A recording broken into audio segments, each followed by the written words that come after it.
From the golden fields of Saturday glory, strap on the helmet and into the huddle. It's Mr. Gridiron.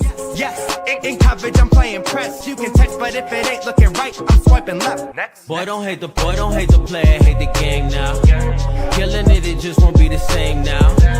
Boy, I'm balling hard in the pain now. Boy, I'm balling hard in the pain now. Boy, don't hate the player, hate the gang now. Killing it just won't be the same now. Boy, I'm balling hard in the pain now. Boy, I'm balling hard in the pain now. What is up, everybody? This is Mr. Gridiron, aka Thomas Christopher, here with another episode of Mr. Gridiron numero 20. Make sure to click that like button. Completely free to do so. Helps the channel out. If you're watching on YouTube, make sure to comment. Make sure to subscribe to the channel. Once again, hit that like button. If you're on X, Twitter, make sure to share the video. Retweet it. We get comments on Twitter as well. Feel free to shoot them in. And if you're on Facebook, I don't know if we get comments on there, but feel free to like the video or share it if you view it. We're still in the studio. Thankfully, the connection issues seemingly have gotten better. We'll see how that goes. And as you can see, I actually forgot to put my patented cap on, and it's too late. We already started the show. Can't do it now. So we're going hatless today. Hope you guys appreciate that. We do have an interesting show. A lot of stuff has happened in the NCAA. A lot of changes have occurred at the NCAA level, D1 level, even some JUCO stuff too. We have some interesting JUCO news as well, and at the FCS and FBS levels, obviously. D1. We also have a very nice breakdown of Aidan Chiles, now the Northwestern quarterback, transferred over there this past winter. I'm calling it winter, I guess. And then, of course, we're going to go in the Morning Huddle. And the Morning Huddle is actually a pretty short one today. So without further ado, let's get into it. Hit the ball. Let's go, family on three. 1, 2, 3, family. So the only real piece of news in the football world that we haven't rehashed or are going to do a major segment of is Matt Miller, NFL draft scout, NFL drafts an analyst for ESPN. He was in a major car crash. He actually had life-saving an amputation of his left arm. He fractured his femur and a few other things. Some interesting stuff going on there. He's got a GoFundMe out. So feel free to donate that if you feel obliged to. I've heard some, I don't know the guy personally. I've heard some interesting stories about him maybe cheating some people out of some fantasy stuff. I don't know anything about that. What I do know is getting in a car crash like that, he's very lucky that he survived. I believe he got ejected from the vehicle, if I'm not mistaken. And I'm not going to dive into the police reports or whatever. I don't feel like doing all of that because there's a lot of hearsay going on right now. But just hopefully he recovers, whether or not he's, the world's worst person or, who knows. But I just truly believe in, giving kindness and things of that nature. You get what you give and you give what you get. Everything's cyclical in this world, just like the sport of football. So with that being said, we're going to go into a lot of the biggest news stories that happened in the NCAA, because a lot of stuff has happened in the NCAA since the last show we had on Wednesday. And I'm going to start with, we talked a little bit about it in last week's episode, and that's the age-based eligibility model. And we're going to share the screen and talk about, we're going to go through the announcement by the governance update by the NCAA. And then we're going to kind of talk about some other stuff too, because there's some interesting add-ons to what's happened, especially at the JUCO level, and how this affects that as well. So we're going to go into that right now. And I'm going to read, for anybody listening on the audio-only version, I'll make sure to read it through so you can understand it as well, because we do have the video version, and I'm sure people are reading it as we're going through it. So with that being said, let's get into it. The Division I Cabinet on Tuesday and unanimously approved a sweeping overhaul of eligibility rules for student athletes, permitting D1 student athletes up to 5 years of eligibility if they enroll in college no later than the academic year after their 19th birthday. So there's been some misconstrusions about this. This has been misconstrued to where people think the clock starts as soon as they turn 19, but they can graduate high school at the age of 19 and then go in, I believe, on their 20th birthday technically. no later than the academic year after their 19th birthday. So if they're if they're a senior in high school at 19, the clock doesn't start until they would be 20 going in there. Plus, they'd get 5 years. So technically, we could still see some 25-year-old seniors in the NCAA playing football. The changes are not final until the cabinet meeting concludes Wednesday, which we know by now has concluded. Quote, this is Josh Whitman, the AD of Illinois, and the chair of the cabinet. With these changes, the cabinet has taken decisive action for the benefit of student athletes in the system of NCAA Division I athletics. For many student athletes who enroll in college immediately after high school, these changes will result in the opportunity to potentially compete for an additional season in their chosen sport. For campus officials and coaches, this change provides rules that are simpler to administer and easier to predict for roster management decisions. Very true. And we're going to keep going. And this is from Charlie Baker, NCAA president.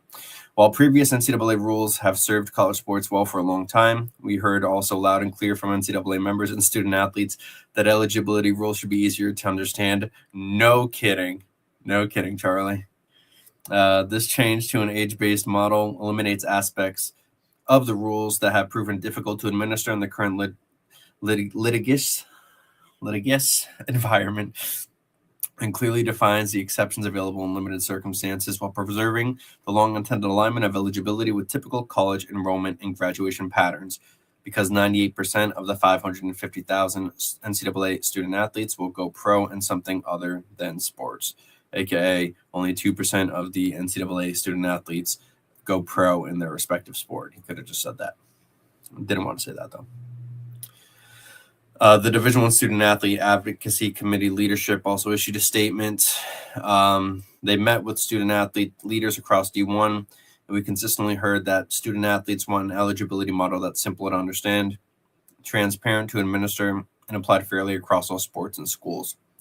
This rule change, which clearly establishes an individual's period of eligibility, provides student athletes with greater certainty as they plan for college and make important decisions regarding enrollment, competition, and degree completion. Excuse me. This rule change will start fall of 2027 or later. I don't know what let's see. This rule will be effective for all prospects initially enrolling full-time in college in fall. Oh, sorry. So it starts 2027 next year. So for football season for next year. For students enrolling full-time in college for the first time in fall 2026 and current student athletes with eligibility remaining after this season, D1 schools will apply the previous rules, allowing 4 seasons of competition within 5 years, or the age-based model, whichever results in the most favorable outcome for each individual. So then they have some eligibility rules on here. So it says, student athletes who use their final season of competition this past season get no additional eligibility. Current student athletes with eligibility remaining after this past season, either the previous rules or the new age-based model, whichever is most beneficial to the student athlete. Prospects who initially enroll full-time at any college or university during this season, they also get the previous rules or the new age-based model, whichever is most beneficial to the student. And now prospects who enroll full-time at any college or university next fall will be the first under only the age-based model for their eligibility. There are some exceptions on here, which include pregnancy, active duty military service, and official religious missions like schools for BYU and some of those other programs. These exceptions will only be made available if the student athlete does not participate in organized competition for the duration of the exception. Now there's for waivers under previous rules. Waivers will not be available under the age-based eligibility model, including clock extensions and waivers previously granted for hardships, seasons of competition, and delayed enrollment. For current student athletes with the eligibility remaining under the previous rules, schools must submit any season of competition or eligibility clock extension waiver requests based on circumstances that occurred during or before this past season, no later than July 31st of this year. So anybody who was playing under the old rule set eligibility rule set. If they want to put in a waiver to increase their eligibility or give them an extra year or whatever that may be, they have until July 31st of this year, so a little bit over a month. After that, waivers of the previous rules will no longer be available. The D1 Student Advocacy Committee, sent a letter of support for this as well. And then there is something fascinating too that I wanted to discuss. Because there's the eligibility rule is great. It's also great for JUCO athletes too, because there was something else I'm going to share now. This is from Dennis Dodd. You can find him, Dennis, DENNIS DODD CBS on X/Twitter. Beard and Cruz Cameron JUCO transfers no longer have. This is great, by the way, for JUCO athletes. JUCO transfers no longer have to attain a higher GPA than their NCAA peers to transfer to an NCAA institution. That's important because before they had to have over a 2.5 GPA in order to transfer to an NCAA program. This is a huge win for JUCOs and coaches everywhere. Should stay whatever the future looks like, assuming CC in its current form isn't going to pass. So here's some other stuff in here as well. Transfer from two-year institution. No intercollegiate athletic association or conference shall require a student athlete who transfers from a two-year institution, JUCO, to a four-year institution, usually an NCAA school, to meet additional or more stringent academic standards than the academic standards required for student athletes who transfer from a four-year institution. AKA, if a guy wants to go from a JUCO and he's going to play in D1 football, he no longer has to outperform another D1 athlete transferring to the D1 football team. They no longer have to be better than them academically. Before they used to. I don't think a lot of people knew that. But so this is great for them. Nothing in the section shall be construed to restrict the ability of an institution to, 1, require student athletes to meet or maintain academic standards that are in addition to or more stringent than the standards described in subsection A, which we just talked about. If such standards are required of all students enrolled in the institution. 2, discipline or sanction a student athlete for violating a rule, regulation, or code of conduct that applies to all students enrolled at the institution. Or 3, discipline or sanction a student athlete for violating a rule, regulation, or code of conduct that applies to all student athletes participating in intercollegiate athletic competition at that institution. And there's a comment asking JUCO to have 2.5 is too much. That I don't think people realize that some people have more than that. So, but anyway, this is a big step for guys in JUCO. Really happy to see this happen for them because, as if you listen, I'm a JUCO guy.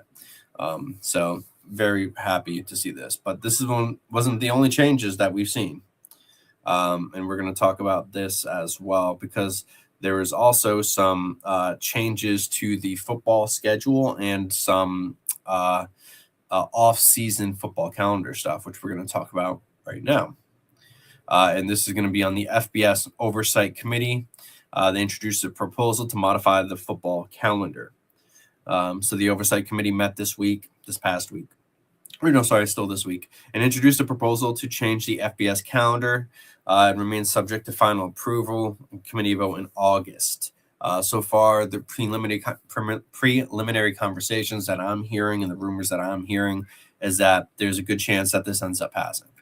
So with that being said, we're going to discuss this because this is going to be very important, especially for the offseason of football. If adopted, as it will happen this upcoming season, so it'll be a very quick change. The first one is out-of-season activities. This would be effective January 2027. A new out-of-season activities model would replace the current spring practice and summer activities legislation, allowing FBS schools to conduct 2 out-of-season practice periods with a total of 21 on-field practices. The duration of the 2 practice periods may not exceed 7 weeks, and neither practice period may exceed 5 weeks. Additionally, schools must designate a minimum of 9 discretionary or voluntary weeks for student athletes when required athletically related activities are not permitted. So that automatically will change how many that they have going on. Modification preseason practice period. This is also pretty important. The preseason practice period would consist of 27 calendar days to conduct 21 practices. In making the recommendation, the committee noted that additional practice opportunities would be available during spring and summer under the new out-of-season activities model, which warranted a 4-day reduction in the length of preseason practice period and a reduction of a number of practices from 25 to 21.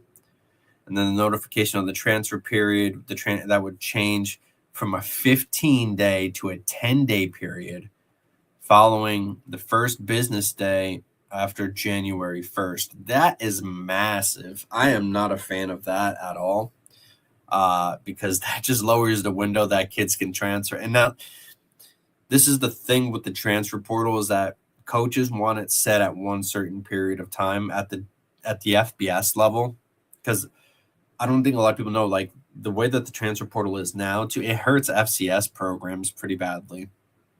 And I just hope that, I hope that doesn't get changed too much, because we're talking a 15-day period to 10 days is a very short amount of time.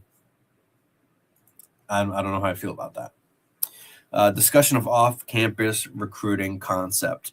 The committee reviewed membership feedback. Oh, by the way, just to talk about the practices, in essence, they're going to be allowing a longer spring practice portion, and they are no longer going to be, they're going to shorten these summer practices. That's the plan right now.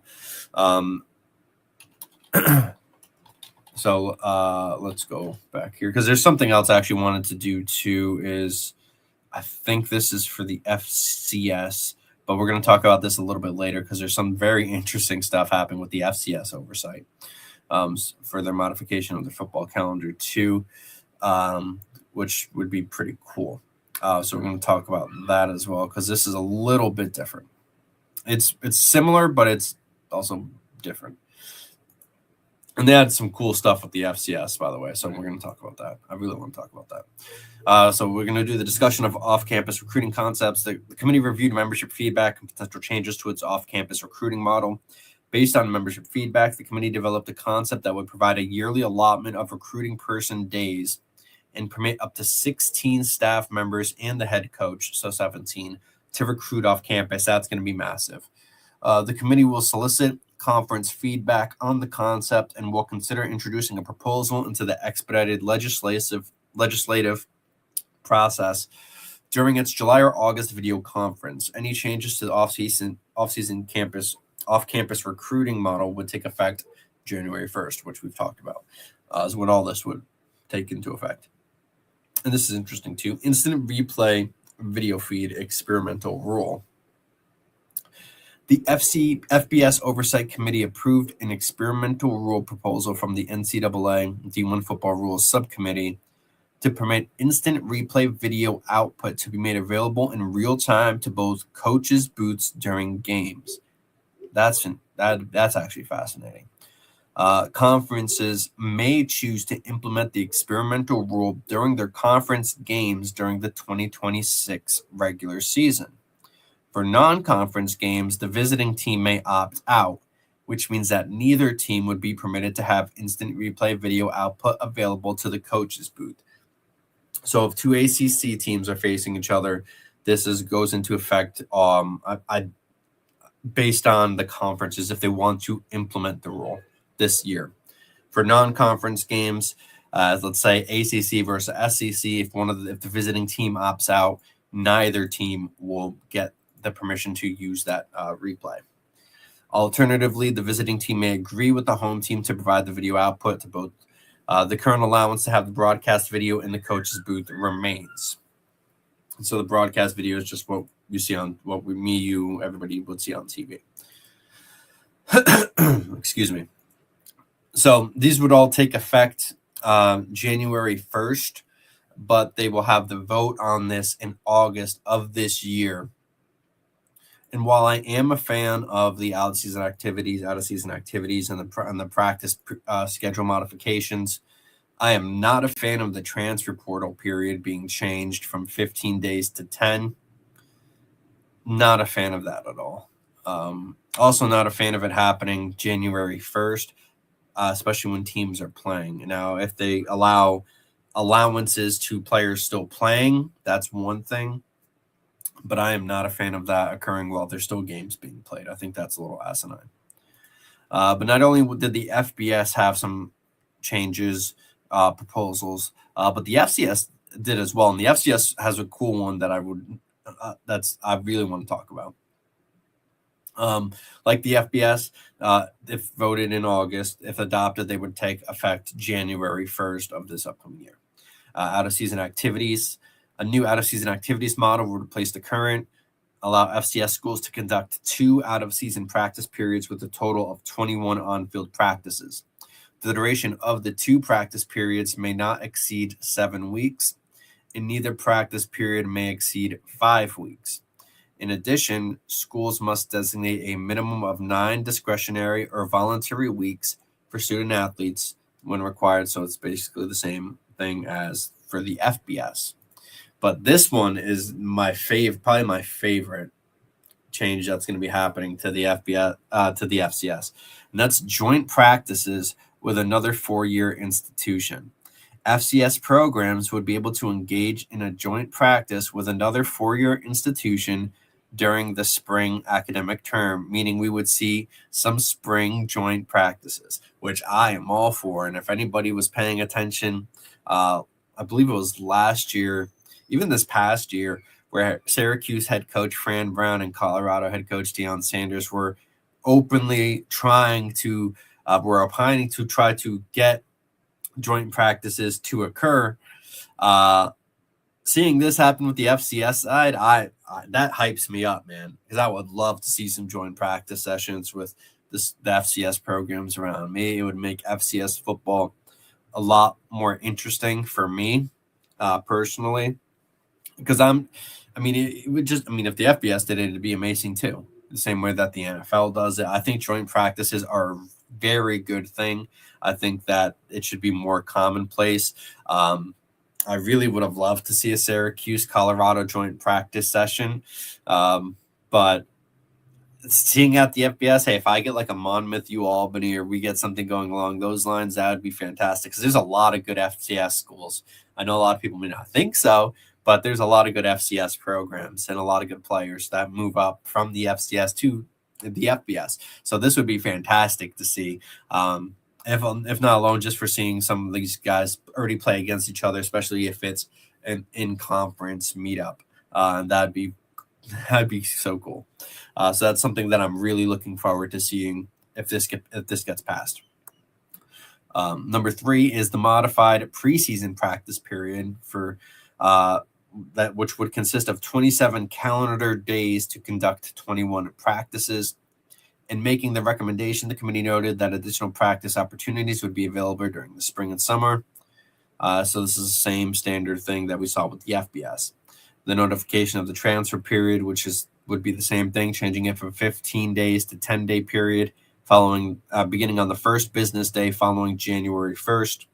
So if January 1st falls on a Friday, the transfer portal would take their 10-day effect on Monday. And then they have off-campus recruiting, which is the same thing. And then the instant replay video feed. But the big one for the FCS is this joint practice with another institution. I am hyped for that. I hope that gets passed, because that'd be so cool. It's something that should be done already, to be honest. There's no reason why we're not seeing some joint practices. And I personally would really love to see that. Maybe I'm a little maybe I'm a little selfish. I could be selfish. I would love to see some some FBS programs, some autonomy programs, do some joint practices. Maybe I'm a selfish guy. I might be a little selfish though. But that's I thought that was great. However, wait, there's more. So not only have we saw all these other changes taking place, but the D1 cabinet remains 2 semester. So there's some other proposal for the oversight committee. Now, while this mainly is on some soccer stuff, there was some other things as well, including the FBS.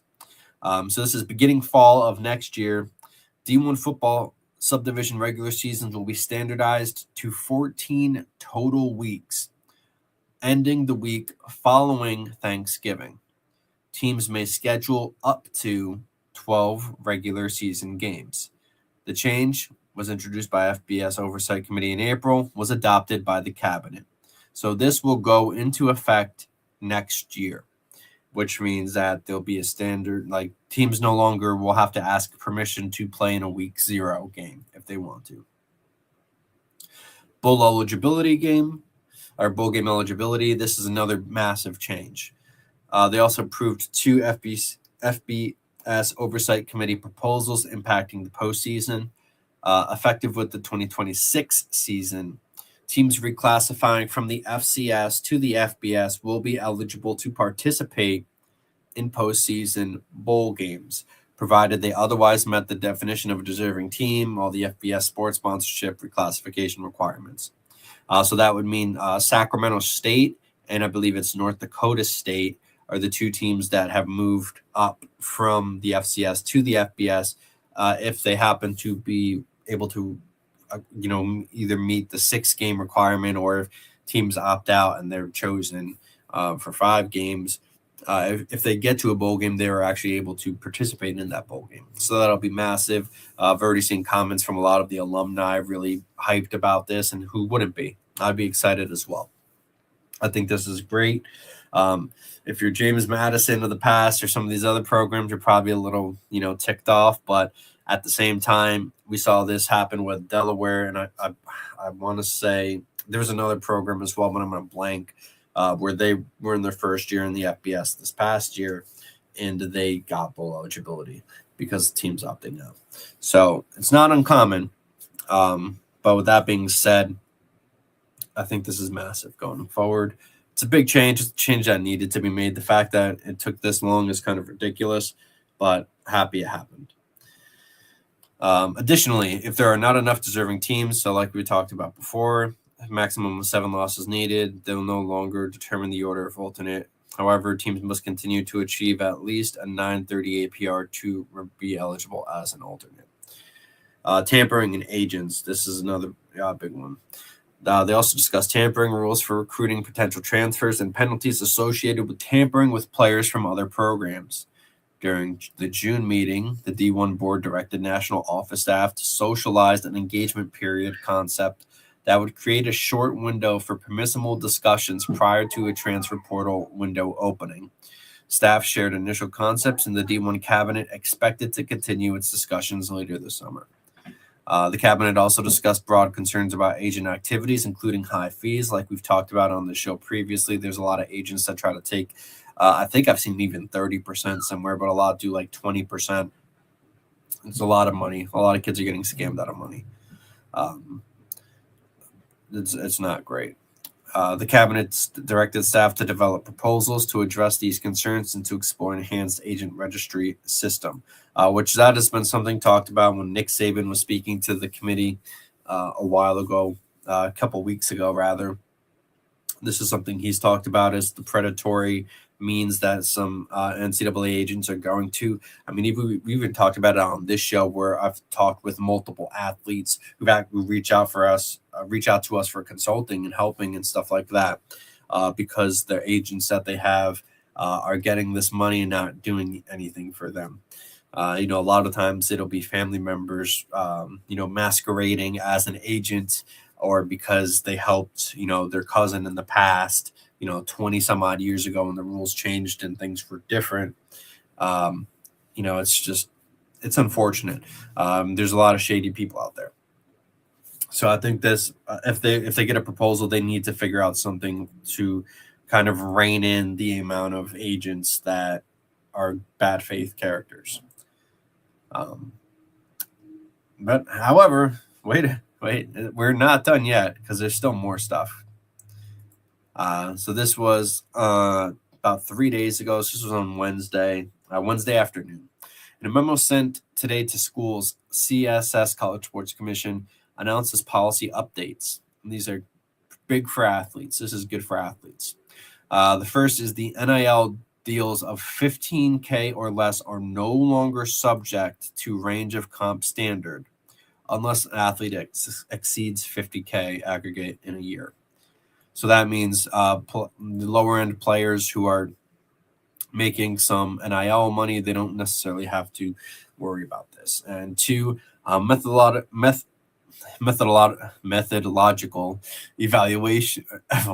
evolution. I'm sorry, I can't talk today.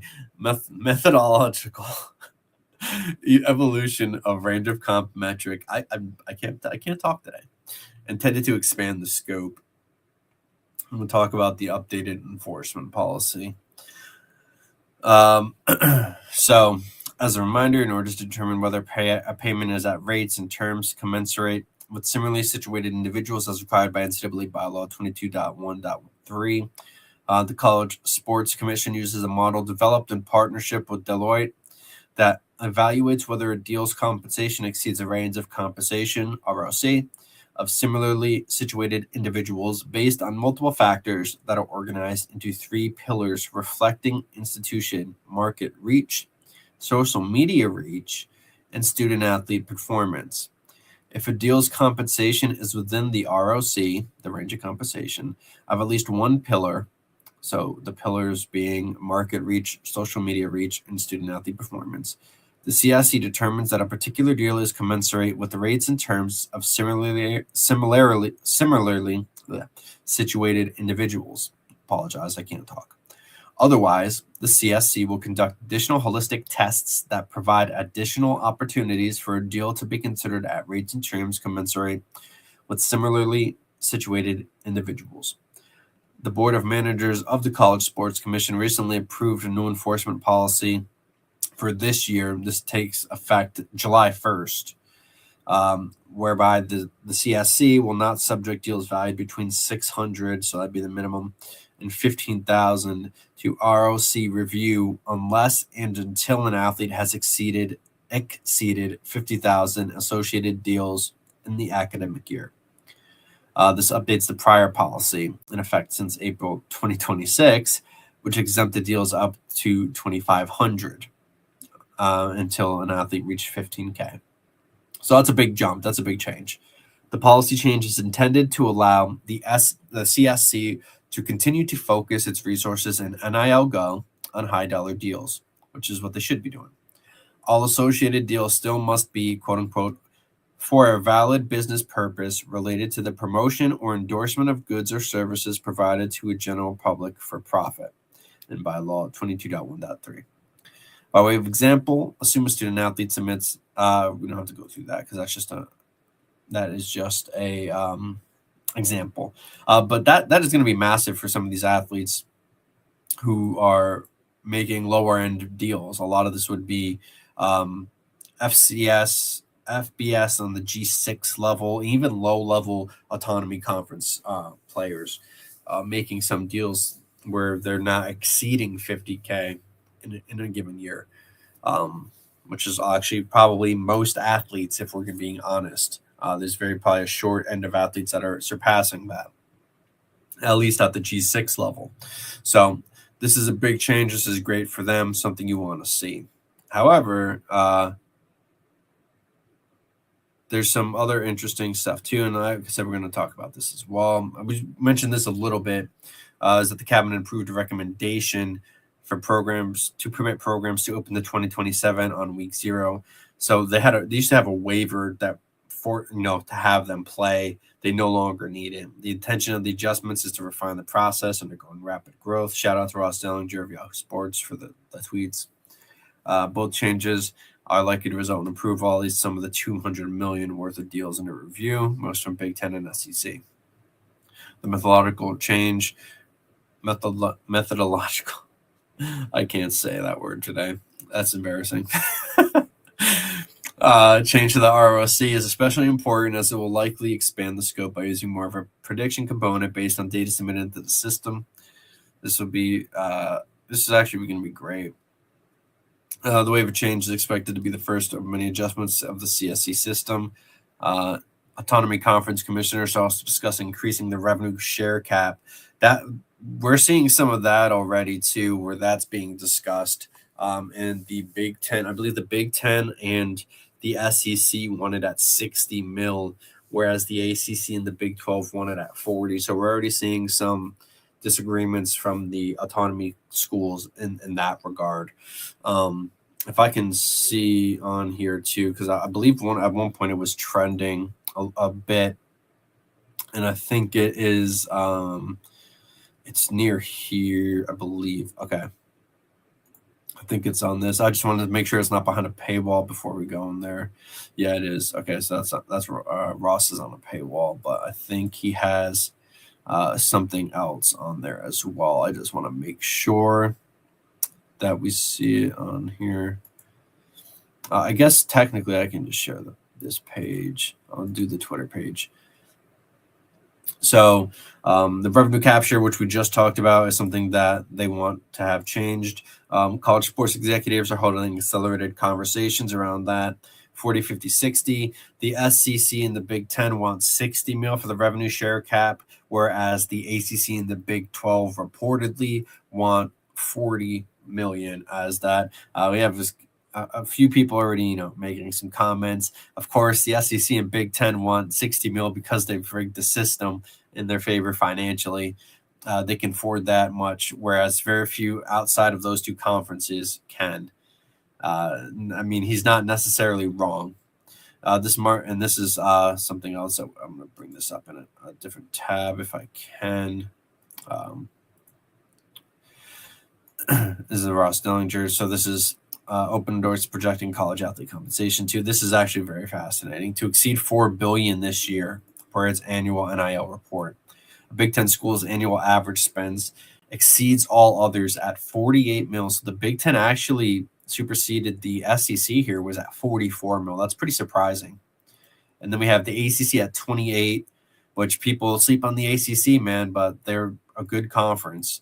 And then the Big 12 comes in fourth among the autonomy programs at 24 mil. So we're going to look at this a little bit more in depth here and seeing what these projections were like before. And it's the new estimates at 4.5 billion.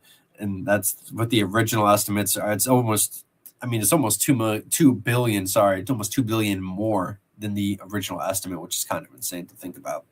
The bottom third of deals, and this is where it shows the money.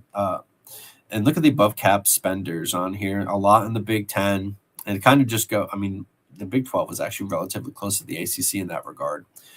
So let's see. The boom of the third party deals. This year's revenue sharing cap is 21.3 mil.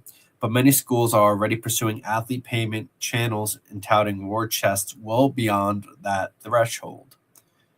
Existing sources, including former collectives, athlete agencies, apparel partnerships, and event-based income, multiple team events, neutral site games, ticket premiums, purchase rounds-ups, blah, blah, blah, will help bridge the gap, but often don't get schools all the way there.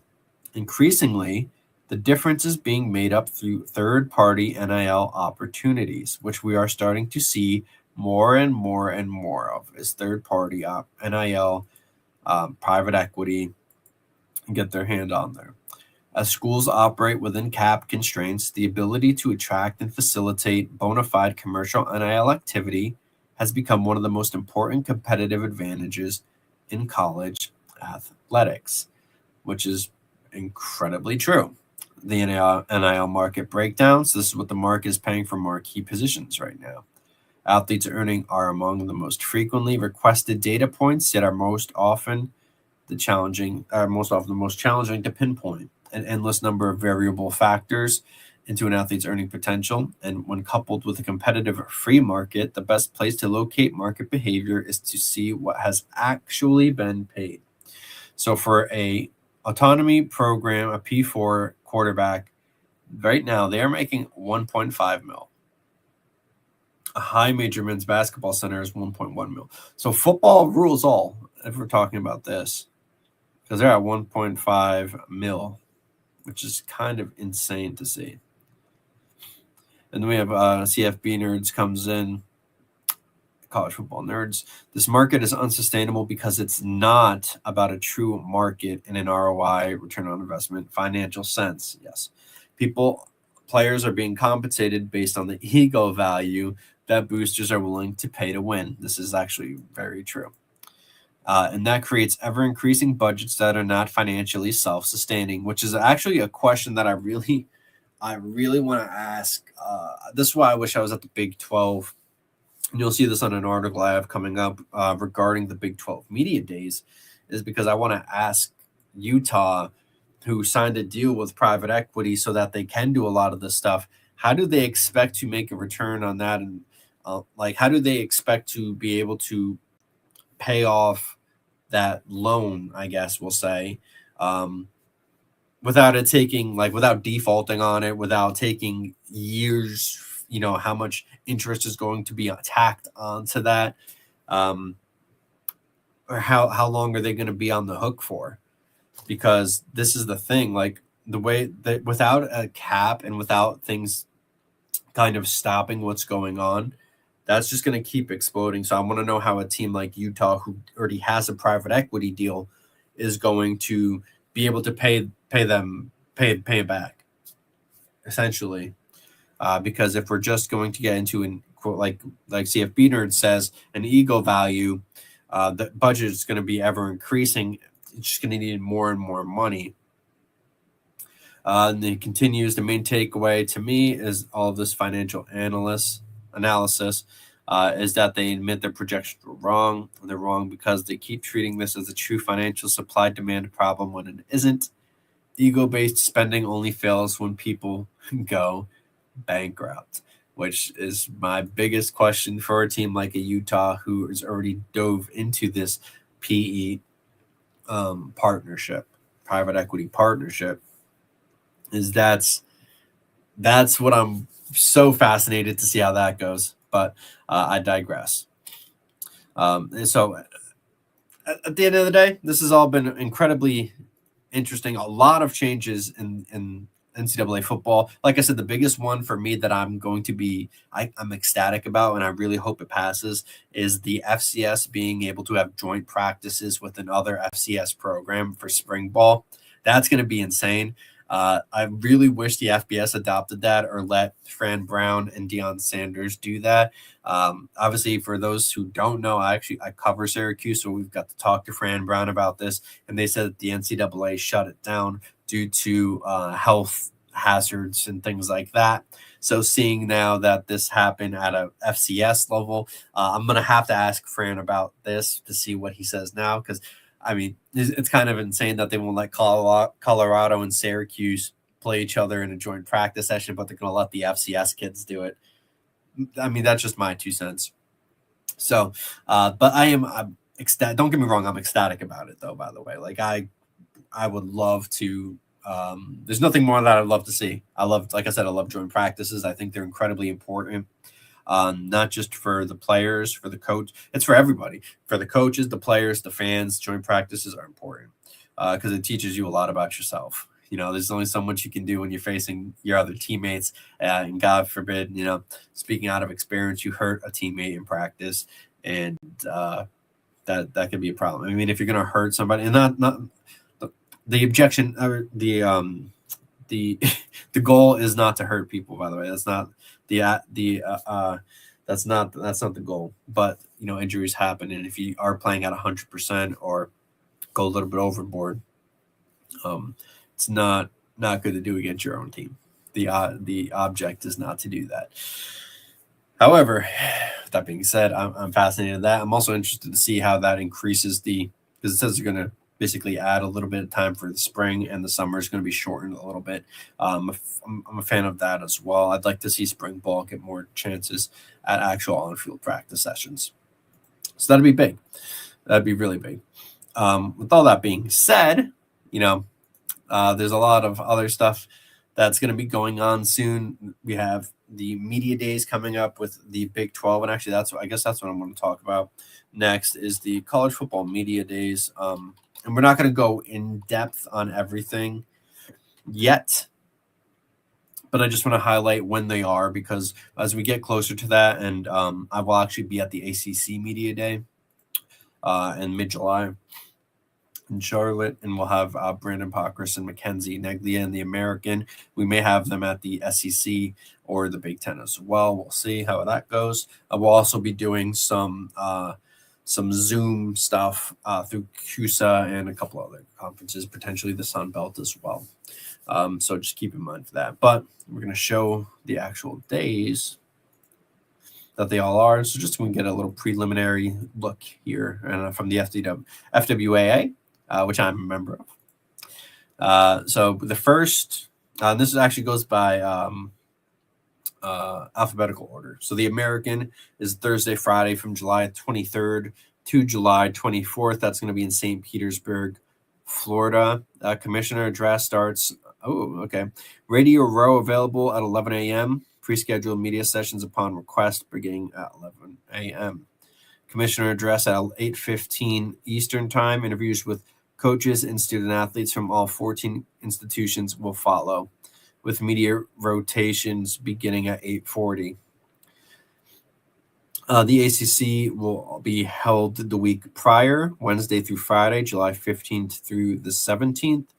Wednesday, they'll have the commissioner of the ACC, Jim Phillips, with Florida State, Miami, NC State, Stanford, and Virginia on day one. Day two is going to be Boston College, Clemson, Georgia Tech, Louisville, Syracuse, and Virginia Tech will be on day two. And then day three is going to be California, Duke, North Carolina, Pitt, SMU, and Wake Forest. Then we have the Big 12, which is actually the first media day session, is July 7th and the 8th. That'll be at the Star in Frisco. For day one of the Big 12, they have the commissioner. Then there's Arizona State, Baylor, BYU, UCF, Colorado, Houston, Oklahoma State, and Texas Tech. On Wednesday, July 9th, it'll consist of Arizona, Cincinnati, Iowa State, Kansas, Kansas State, TCU, Utah, and West Virginia. This is the one I really wish I could be at, because I would love to ask. There's some questions I would love to ask the Big 12 commissioner regarding them suing Texas Tech. Would love to talk about Texas Tech about that too. I'd love to talk to Houston about their overall growth, because they're one of the biggest recruiters in the Big 12 right now. And I'd like to talk about Oklahoma State about their growth as well, because they're probably the next big jump in the conference. And then I would really love to pick Cincinnati's brain about that Brendan Sorsby stuff and talk. I already told you what I would like to talk about Utah. Then we have the Big 10, which is Tuesday through Thursday, July 28th to the 30th. Day one is going to be Illinois, Iowa, Penn State, Rutgers, USC, and Wisconsin. No commissioner, I suppose. Then they have Michigan State on day two, Michigan State, Minnesota, Ohio State, Oregon, Purdue, and UCLA. And then on day three, they have Indiana, Maryland, Michigan, Nebraska, Northwestern, and Washington. And that'll be at the Hilton, Chicago. Conference USA is Monday through Tuesday, July 20th to the 21st. Texas Live Arena and Arlington Hotel and Convention Center in Arlington, Texas. This will be on Tuesday, July 21st. Press conferences, media availability with commissioner and all 10 schools. And schedule coming soon. I'm going to actually have to save that because I'm going to need that. The MAC will be on July 22nd in Ford Field at Detroit, Michigan. Wednesday, July 22nd, 9 a.m. Eastern Time to 1:30 p.m. Eastern Time. And we'll save that too, see if they have any stuff on there. The Mountain West will be July 15th through the 16th, where 2 student athletes from each school will be there from 8 to 5 p.m. Pacific time. This will be at Palm Casinos Resort in LA. And then the next day will be the head coaches from the same time, 8 to 5. The Pac-12 has yet to be announced yet, which is a little embarrassing because that should have, the media days are incredibly important. That doesn't happen. Instead, we'll go to the SEC, which is a Monday through Thursday, July 20th to the 23rd. That'll also be in Tampa. Monday will be Kentucky, Missouri, Oklahoma, and Tennessee. Tuesday, we have Auburn, Georgia, South Carolina, and Vandy. Wednesday, the 22nd, is Alabama, Florida, Ole Miss, and Texas A&M. And then Thursday, the 23rd, is Arkansas, LSU, Mississippi State, and Texas. And then the final one on here is the Sun Belt, which is July 15th and 16th. On the 15th, they will have the Commissioner, Appalachian State, Coastal Carolina, Georgia Southern, Georgia State, James Madison, Marshall, and Old Dominion. On the 16th, they will have Arkansas State, Louisiana, Louisiana Tech, South Alabama, Southern Miss, Troy, and University of Louisiana Monroe. Now, those are all the media days for the next month. We'll go a little bit more in depth with them because we're going to have coverage on them, which will be fantastic. But there's something that I'm very curious to see how all these go. There's a lot of interesting stuff, especially when we talk about expansion, realignment, the NCAA, the Protect College Sports Act, the changes with the NCAA, which we've kind of discussed. A lot of interesting things are going on. So these days are going to be more important than ever, especially with the landscape of college football just consistently changing. So I can't wait. Truly. With that being said, we're going to get to our next portion of this show, which is our Film Room Flash featuring Northwestern quarterback Aidan Chiles.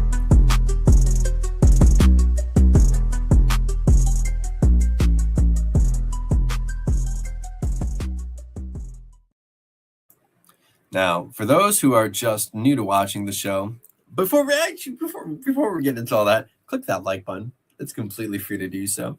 Helps out the channel a lot. Feel free to leave a comment. We are doing the Film Room Flash right now, so if there's a player you want me to watch a film review on, we can watch it together. Feel free to leave a comment. Let me know if you leave a comment after the show ends. In about 24, 48 hours, I'll make sure to get back to you.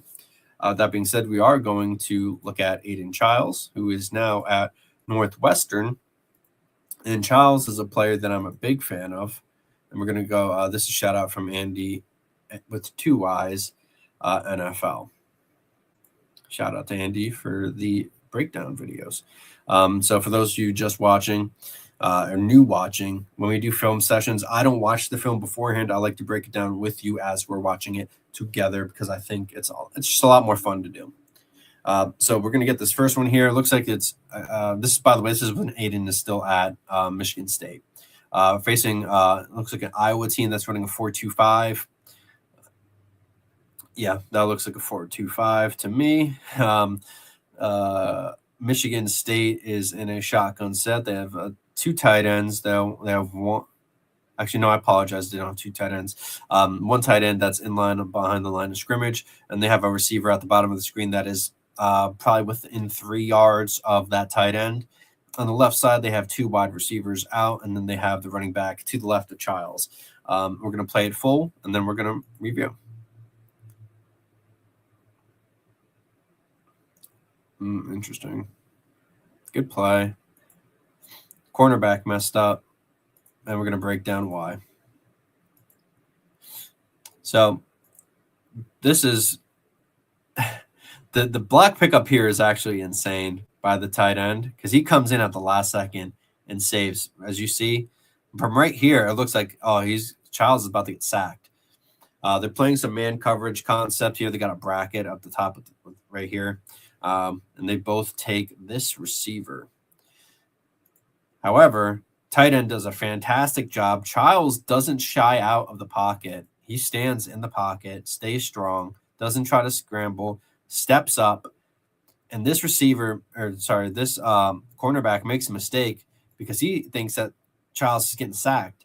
By the time he realizes it, he's stiff. He's still in open stance at the start of the snap. He already made a mistake, flat-footed, just flat feet. While the receiver's already in motion, he's going to be wide open. Already blowing past him because he thought he was going to get a sack. He thought he didn't have to play coverage. wide open. And this is after, and I love the pocket presence from Chiles because he steps up here, doesn't scramble. He could have scrambled if he wanted to. Maybe he gets sacked here. Maybe he gets a couple yards. Instead, he's looking downfield, sees that the defender, the cornerback, is flat-footed, makes a great throw for a huge completion. Ball's a little bit behind. Just a little bit behind. I'd like to see that a little bit more in stride, but I'd rather have that than throwing it because the way that the route is kind of set up, I don't think the receiver thought he was going to be that open.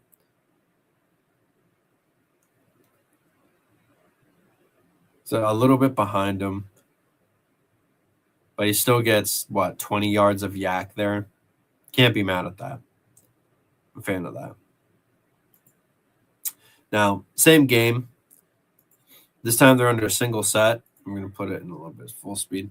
Once again, I was in more of like a 4-2-5. You could call it a 4-3. They got the single high here. They got the other safety here. Both cornerbacks. It looks like it's going to be a zone coverage. Michigan State's in a single back. They have 2 tight ends and a jumbo set.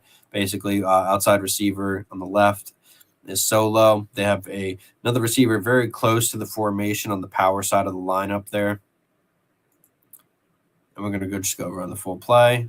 It's going to be play action.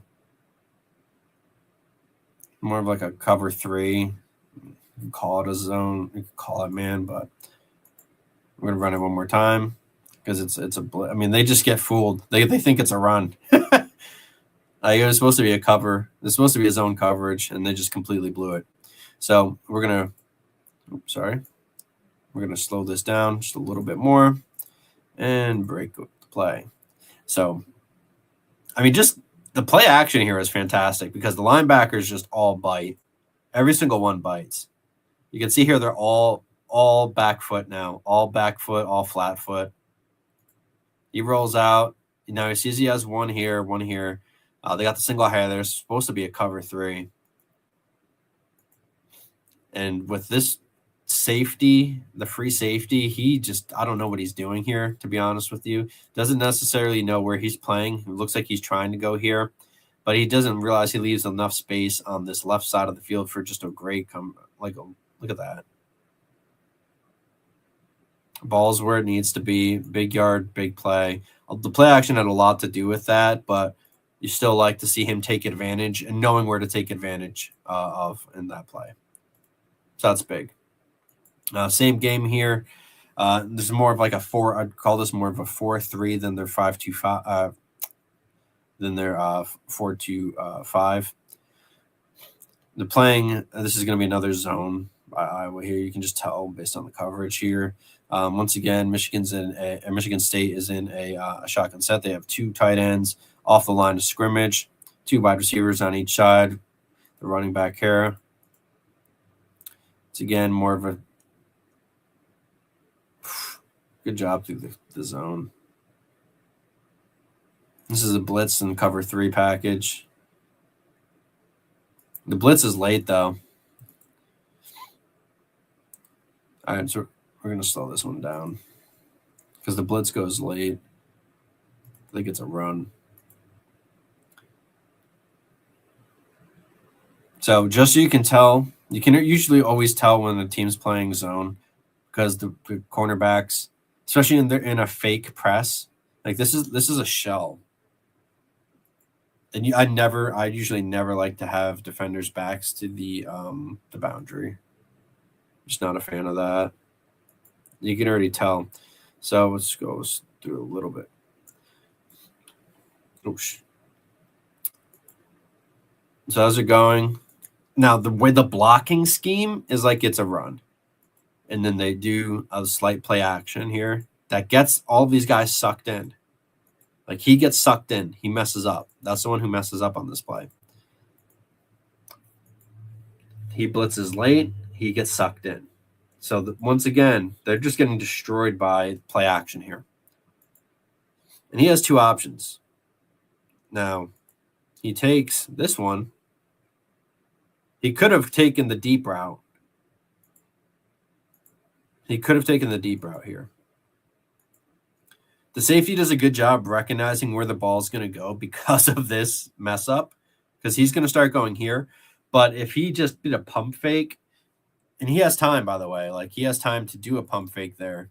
He could have pump faked and then gone deep. Instead, hits him over the middle of the field. Good ball in stride. Does a great job breaking the tackle, if I'm not mistaken. Yep. And then gets him yak. I would like to see him run through that instead of doing whatever he just did. But a good play by Chiles. He could have gone for the deep ball, but he'd take the easy one. Same game. They're going to blitz. Bottom screen. Cornerback's playing in a press. This is probably man coverage, at least on the bottom. They're in a shotgun set. Tight ends on the right of the formation on the line. 2 wide receivers on the right side of the screen. Iowa, once again, is in I would call this more of a 4-2-5. So safety's creeping down.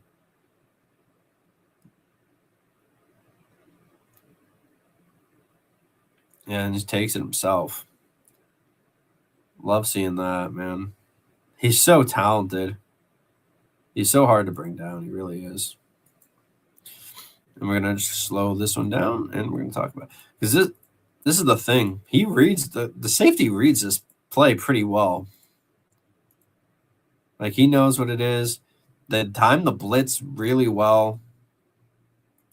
You know, he's supposed to follow this play. And the problem is Iowa gets some good push there.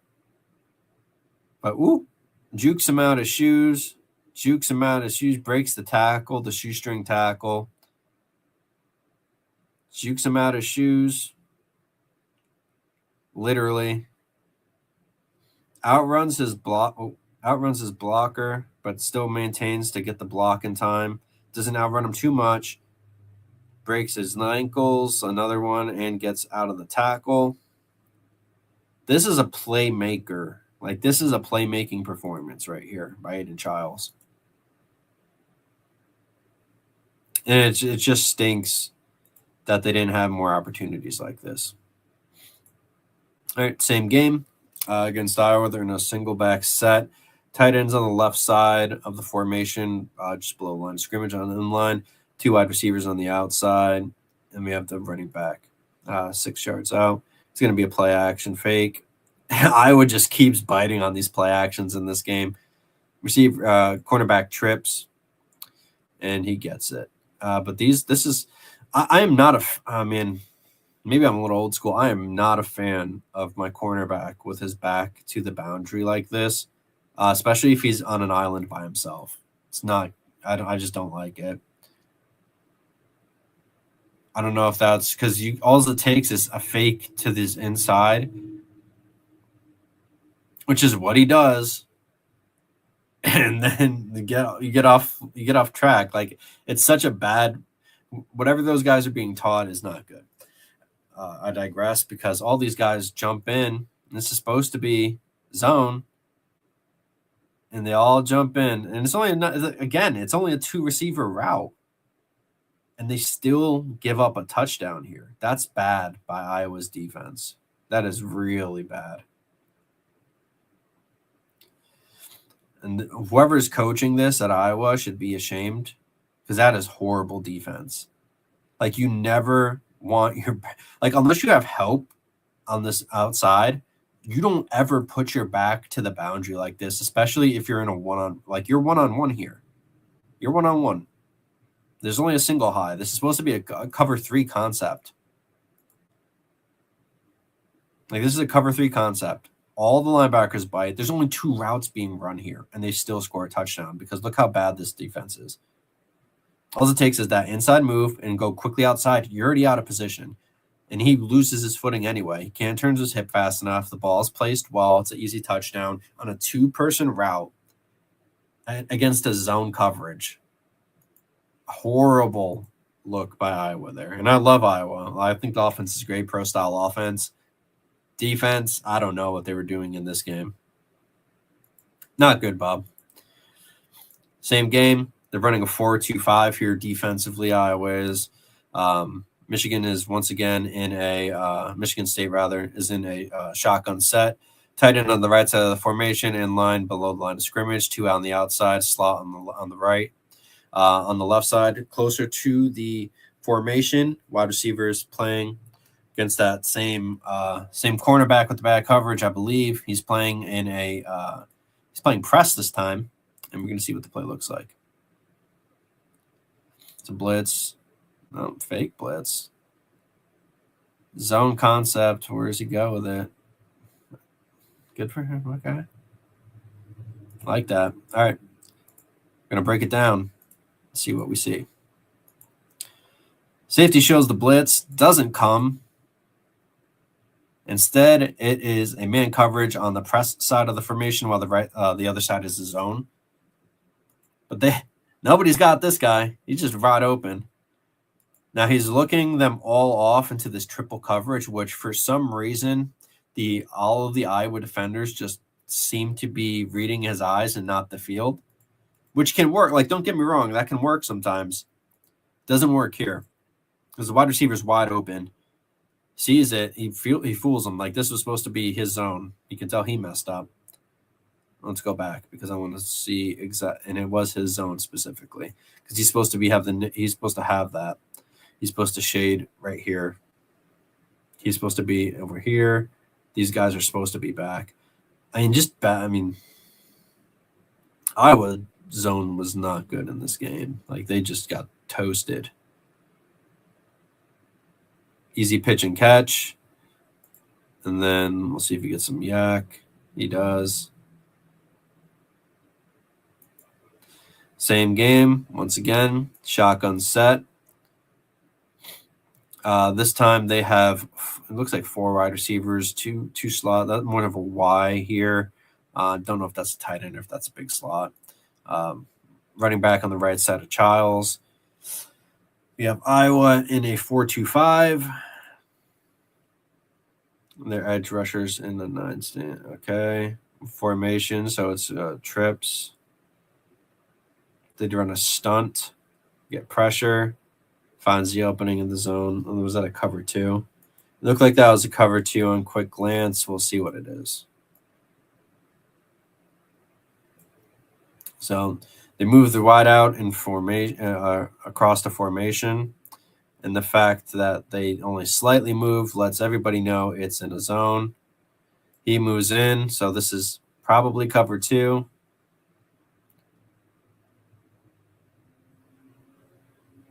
I just want to double check before I start assuming things. Boom. He's not moving. Yeah, it's cover 2. He gets sucked into that. He wants to take that underneath route away. I just want to know what this guy was doing. If he was just sitting. Yeah, just not enough zone discipline, man. Not going farther out. I mean, that's where you beat the cover 2 zone. Like, if you're going to beat the zone, that's where you beat it. Like, that is a cover 2 beater. Because if he plays too far back, the underneath is open. He has to play closer to this route, though, because the middle linebacker is always going to take, or safety, whoever that's supposed to be, is always going to take the crosser that goes to the middle of the field, whatever the middle of the field route is. So originally this will start as him. He has to pass this off. And he passes it off. They do a good job. The rest of it is a good job. Like, that's going to be covered. It's just this, he doesn't play close enough to that responsibility. It could also be had on the safety too, playing a little too close to that deeper slant. That's more, I don't even know if I call that a slant. It's kind of a sloppy go route. He doesn't run it too well.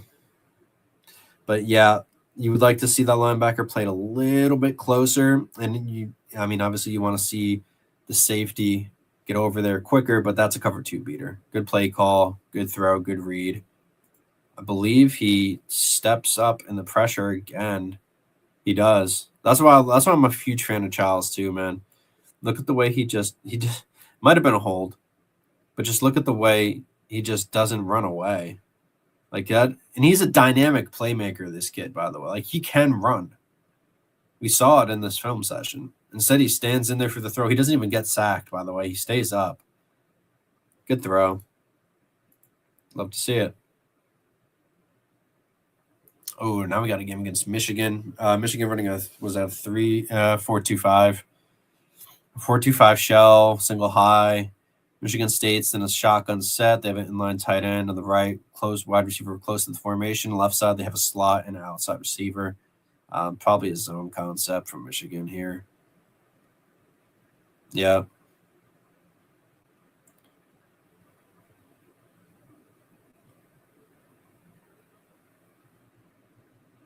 All right, we don't need to see him fight for nothing. We're going to break this down.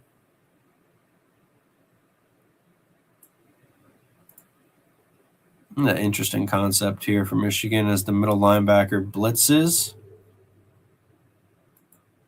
You get coverage here. He's supposed to be the other cover. He's going to be sitting in this zone here. He's supposed to be deep back. I don't know what he's supposed to be doing. It looks like he messed up. I mean, if I'm going to be honest, it looked like the left safety messes up. I don't know if he's supposed to be playing that close. It looks like he's supposed to be playing out more. Well, this is like basically a man coverage. Like, he's stuck with this guy. I mean, he gets beat by him too. If he wanted to, if that pressure didn't come, he probably would have seen that and could have, I think he would have thrown that. But I have zero idea what this guy's doing. This is what's interesting with zones, is that you can always kind of tell which players understand their concept and who are just playing a spot on the field, because he doesn't understand the concept. Or it's the guy who plays man who doesn't understand the concept. Somebody messed up on that side. Either way, Chiles saw it, take advantage of it, without knowing the play, like without being in there myself. But to me, it looks like this defender, this cornerback down here, it looks like he's trying to play more of a spot on the field than actually providing coverage. Because he turns his head. He's like, wait a minute, nobody's there? Like, we see him turn his head, and then he starts playing catch-up. Meanwhile, the other, I think that's a linebacker or probably nickelback. He looks a little too big, though. But who knows? I'm not sure. But he takes him as man. Like, he's taking the slot as man. And by the way, it's a huge mismatch. If there isn't pressure up here that forces Chiles to move left, I think he takes advantage of this. Instead, he gets a wide-open receiver with a guy in his face.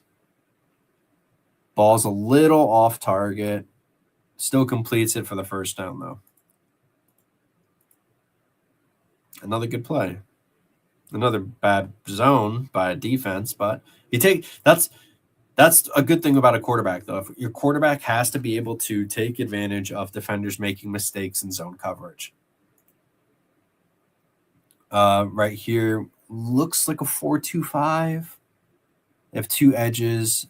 That's going to be cornerback playing a press against a wideout that is basically in line. He's not in line per se, but close enough. And then 3 on the left outside. Running back is 2. Chiles is right. They rush 4. They are in a zone. Looks like it's a cover 2. Just another cover 2 beater. My favorite. That's why I love cover 2 beaters, man. They're quick on the route, too. It's good play. Doesn't even get touched. This is my biggest pet peeve with defenses, man, is that this guy, number 12, you should be chipping him. One of you should be chipping him, whether it's the edge or the cornerback. You have to chip the guy. Like, hit.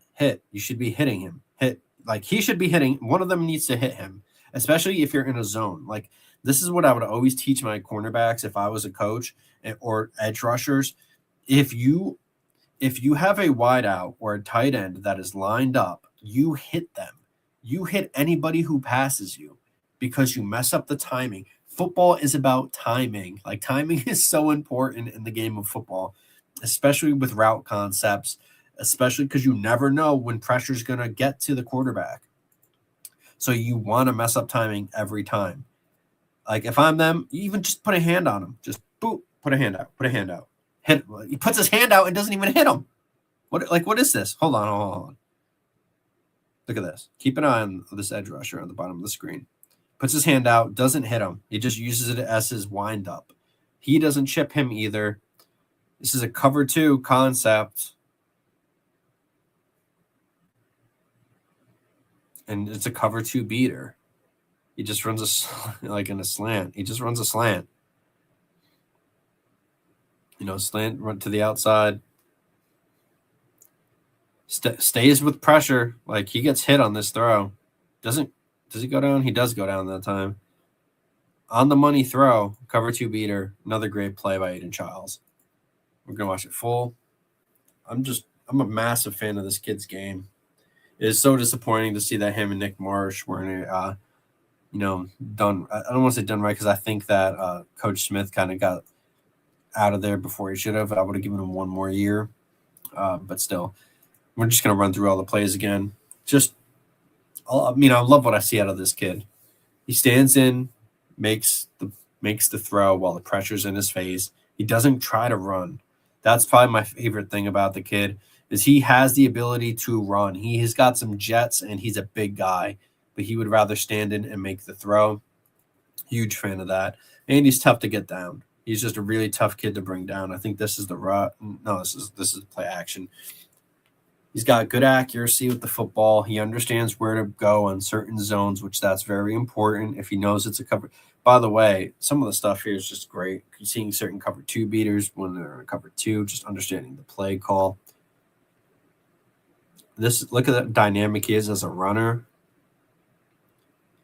There's a lot to like about Aidan Chiles. He's just so good.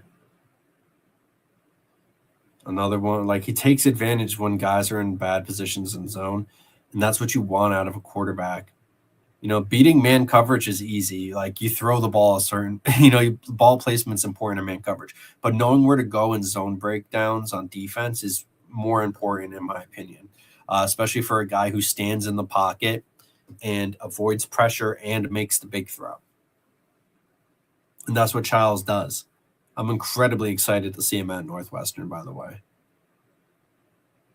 He's a guy, I think he gets another year or 2 after this because of the rule change.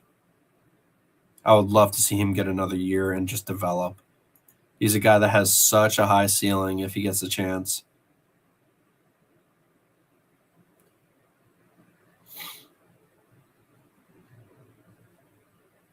Just great throws, man. Stays in the pocket in the face of pressure, eludes pressure while throws, like he gets hit there, throws a perfect ball for the cover 2 beater. That's what you just want to see, man. You just want to see that out of the kid. Fantastic. That's why I'm a fan of Aidan Chiles, and that's why he was the topic in today's Film Room Flash.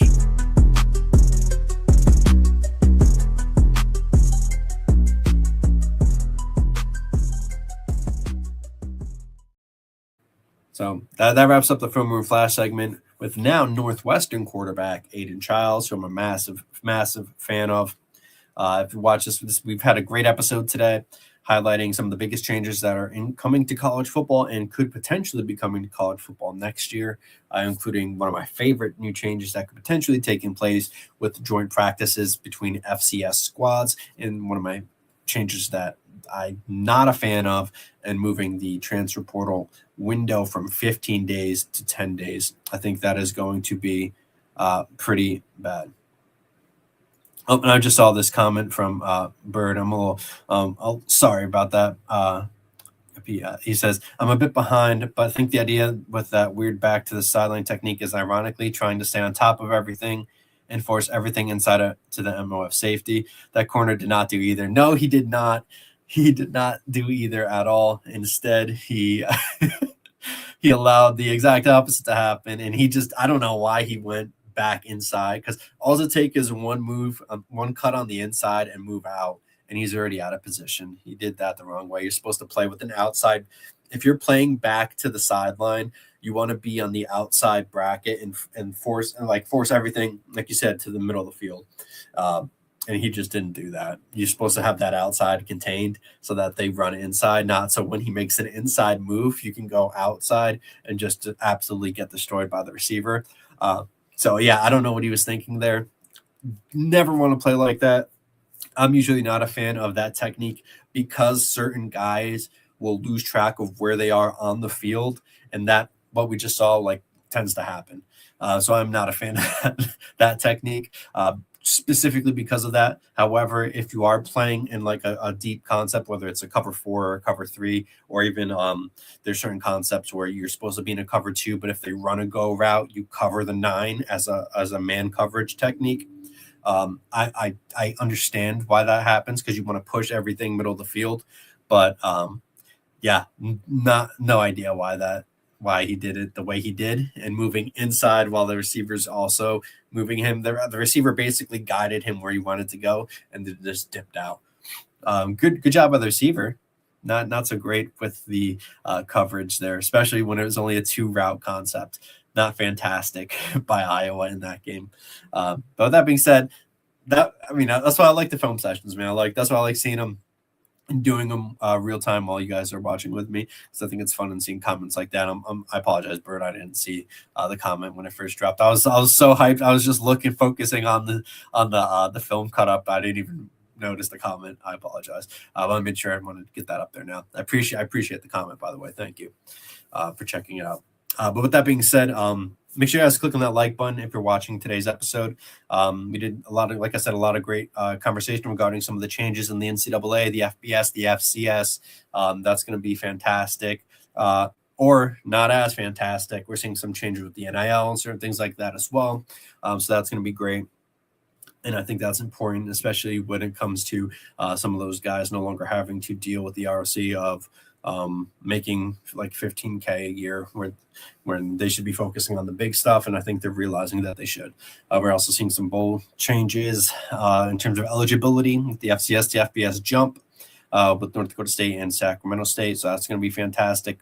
And then we also talked about some of the other changes as well in terms of the 5-year eligibility rule. The JUCO changes too, where now transfer portal players no longer need a higher than 2.5 GPA to transfer to an NCAA program. I think that's big for the JUCO players. And by the way, for the 5-year eligibility rule, I know people are mistaken that they just think it's 5 years once they turn 19. However, a player can be in high school as a senior at the age of 19, and they can still turn 20 in their freshman year. Let's say they, as long as that year when they turn 19, they're a senior in high school, they can still play, and their clock doesn't start until they enroll. So they could be 21 they enroll as a freshman in college.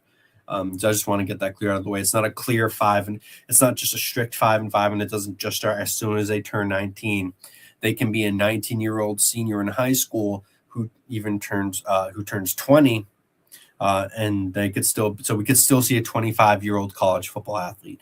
Just want to keep that in mind because I know there's some it's a little bit misconstrued how people read that rule. So I just wanted to keep that, give that piece of information out because I know there's been some confusion there. We also talked about some rev share stuff, and we just broke down the media days as well, at least the date, who's participating and when and all that good stuff.